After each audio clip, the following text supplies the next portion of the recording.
اے بابری مسجد ہمیں معاف کر دینا، اس لیے کہ ہم اپنی فجر کی نماز کی حفاظت نہیں کر سکے، ہم تجھ سے کہاں تیری حفاظت کہاں کریں گے۔ اے بابری مسجد ہمیں معاف کر دینا، ہمارے محلے کی مسجدوں سے نکلنے والی اذانوں کا احترام نہیں کر سکے، گانا بجتا رہا، سنیما چلتا رہا، میچ ہوتی رہی، ناچ گانا ہوتا رہا۔ بابری مسجد ہم تجھ سے اذان کے امیدوار کب بنیں گے؟ ہم اپنی مسجدوں کی اذان کی حفاظت نہ کر سکے، اپنی مسجدوں کی مصلی کی حفاظت نہ کر سکے، ممبر کی حفاظت نہ کر سکے، محراب کی حفاظت نہ کر سکے، ہم نے اپنی مسجدوں کو اپنے ہاتھوں سے ڈھایا،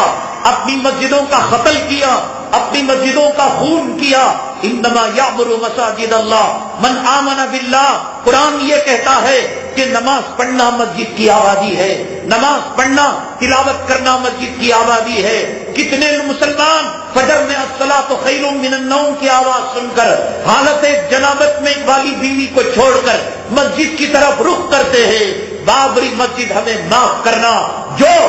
مسلمان اپنے محلے کی فجر کی 2 رکعت سے صبح کو مسجد کو آباد نہ کر سکا، وہ ایودھیا کی طرف آئے گا، وہ فیض آباد کی طرف آئے گا، وہ اجودھیا کی طرف آئے گا، وہ ممبر و محراب سے نجاست کی چیزوں کو ہٹائے گا، وہ وہاں کے ممبروں سے، وہاں کے میناروں سے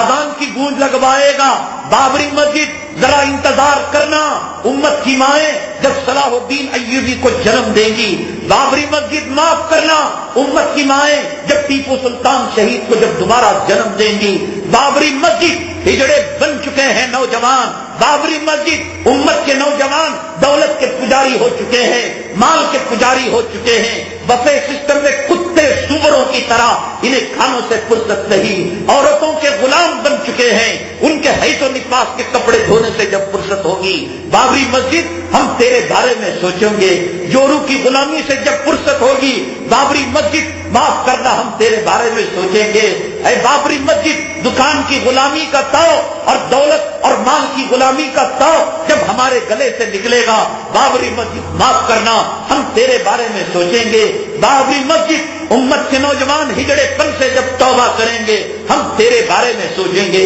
بابری مسجد جب امت کے نوجوانوں میں خالد بن ولید کی شجاعت پیدا ہوگی، ہم تیرے بارے میں سوچیں گے، تب تک ہمیں معاف کرنا۔ بابری مسجد ہمیں محمد بن قاسم اور محمود غزنوی کے استاد اوصاف والے نوجوان جب تک ہماری مائیں اپنے کوکھ سے جنم نہیں دے گی، تب تک ہمیں معاف کرنا۔ تو خدا کی عدالت میں کھڑی ہوئی ہے، ہمیں معلوم ہے کہ تو اپنے خون کے آنسو رو رہی ہے، تو ماتم کر رہی ہے۔ ہمارے گھر میں کتا پیشاب کر دے، ہمارے گھر میں سور پاخانہ کر دے، ہمارے گھر میں جانور گندگی کر دے، ہم اپنے گھر کو پاک کرنے کی کوشش کرتے ہیں۔ بابری مسجد پاک کرنا کہ شرک کی نجاست سے تو آلود ہو چکی ہے، کفر کی گندگی سے تو آلود ہو چکی ہے۔ تو خدا سے دعا کرنا ہمارے ہاتھوں میں وہ طاقت دے، ہمارے ہاتھوں میں وہ قوت دے، جو خالد بن ولید کی طاقت، جو عمر بن الخطاب کی طاقت، جو حضرت ٹیپو سلطان کی طاقت، حضرت محمود غزنوی کی طاقت، حضرت محمد بن قاسم کی شجاعت کے جذبے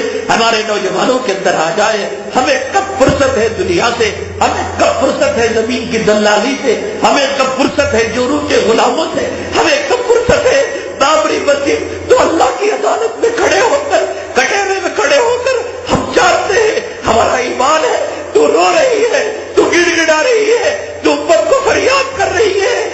کوئی جو مجھے نجاست سے پاک کرے، ہے کوئی جو مجھے گندگی سے پاک کرے۔ تو قرآن کی آیت پڑھ رہی ہے، انما المشرکون نجس فلا یقربوا المسجد الحرام بعد عامهم ھذا، کہ مشرک ناپاک ہوتا ہے، آج کے بعد وہ پاک جزا کے اندر نہ آئے۔ بابری مسجد ہمیں پتا ہے کہ تو فریاد کر رہی ہے، انتہینا بیتیا للطائفین والعاکفین والرکع السجود، کہ ابراہیم اور اسماعیل علیہ السلام نے کعبے کو جب تعمیر کیا یہ دعا کی تھی، اور اللہ تعالیٰ نے ان سے کہا تھا کہ ان کو تم پاک رکھنا، صاف رکھنا، اے مولا ہمیں معاف کر دینا۔ ہم جورو کے پیچھے پڑ گئے، ہم دولت کے پیچھے پڑ گئے، ہم روپے روپیوں کے پیچھے پڑ گئے، ہم پیسوں کے پیچھے پڑ گئے، ہم سلطنت کے پیچھے پڑ گئے، ہم سیاسی کتوں کی ہڈیوں کے پیچھے پڑ گئے۔ ہمیں دنیا عزیز ہے، ہمیں جوڑوں کا حفظ و حفاظ عزیز ہے، ہمیں بچوں کے حقیق اور بچوں کا پیشاب پاخانہ عزیز ہے۔ وہ بابری مسجد کے میناروں کا رونا،